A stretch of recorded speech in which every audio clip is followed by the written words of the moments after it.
Не так давно на этом канале мы уже обсуждали такую возможность, как потеря Konami и их eFootball эксклюзивной лицензии на Барселону и соответствующий переход каталонцев к Electronic Arts и к их новоиспеченному футбольному симулятору EA Football Club. Еще в том ролике я тактично умолчал о том, что канадцы уже постепенно начинают свою рекламную кампанию, которая так или иначе, которая, несмотря на свою начальную стадию, уже привлекает к себе внимание, как со стороны игроков FIFA, так и со стороны игроков в eFootball. И на самом деле это очень плохой знак для Konami и их футбольного симулятора. Я рад вас приветствовать на канале Realistic PES. Давайте же обсудим все это дело поподробнее. Ну и соответственно сделаем выводы. Устраивайтесь поудобнее. Не забывайте поддерживать это видео своей активностью. Ну а мы начинаем.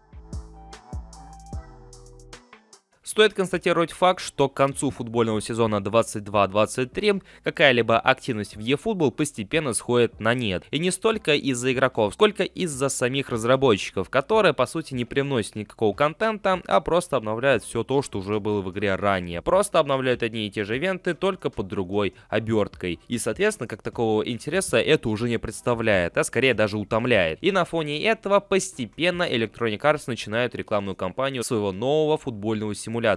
Как такой информации нет, опять же в их же комьюнити также ходит множество слухов, но тем не менее первые новости от Electronic Arts уже поднимают некоторую волну заинтересованности. И это в тот самый момент, когда Konami собираются выходить на финишную прямую к разработке eFootball 2024, ну и соответствующих режимов, которые мы все так долго ждем. И получается следующая неоднозначная ситуация, когда Konami по сути могут потерять своего главного партнера в лице Барселоны, а все внимание со стороны игроков может переключиться на их ближайшего конкурента, в то время как Konami все еще не удосужились добавить в свою игру долгожданные режимы. По сути, за все это время Konami упустили крайне важное окно, когда они могли бы заинтересовать как можно больше количество игроков теми или иными режимами, а получается, что их соответствующий релиз будет сопровождаться с другим футбольным симулятором, который также будет направлен на расширение аудитории за счет смены игровой модели. Ведь, как гласят слухи касаемо футбольного симулятора от Electronic Arts, они также собираются переключиться на модель Free-to-Play.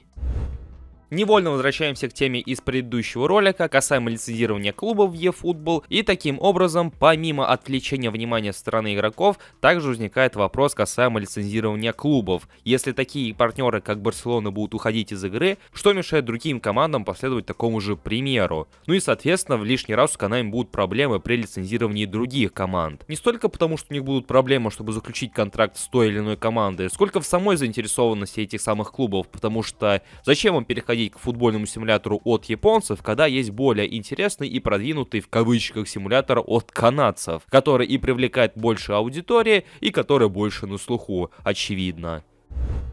К сожалению, мы редко обсуждаем этот момент, но те же самые партнеры eFootball, которые присутствуют в игре на данный момент, лиги, турниры, команды, они также недовольны тем фактом, что в игре нет как такого режима, где можно было бы поиграть за команды, поиграть в конкретных чемпионатах просто в офлайн формате. Не именно что в формате Dream Team, а в условно какой-нибудь карьере, ну или в тех же товарищеских матчах. Ведь до поры до времени не было ни мексиканских команд, ни японских команд, их добавили только спустя какое-то время. Но факт остается фактом. Даже нынешние партнеры eFootball не совсем понимают, почему их команды и чемпионаты недоступны для простой игры вне онлайн-матчей. Поэтому можно смело предположить, что предстоящее лето и начало осени будет как важным для Konami, так и крайне сложным временем, когда им необходимо уже наконец-таки представить долгожданные режимы, ну и окончательно не проиграть гонку за интерес со стороны игроков своим же конкурентам из Electronic Arts. Это будет сложно, почти что невозможно, но все в руках Konami, а поэтому продолжаем следить за ходом событий. Вас же, дорогие друзья, я буду ожидать в комментариях под этим роликом, что вы думаете насчет услышанного и как оцениваете шансы Konami в этой ситуации. Не забывайте поддерживать это видео своими большими пальцами вверх,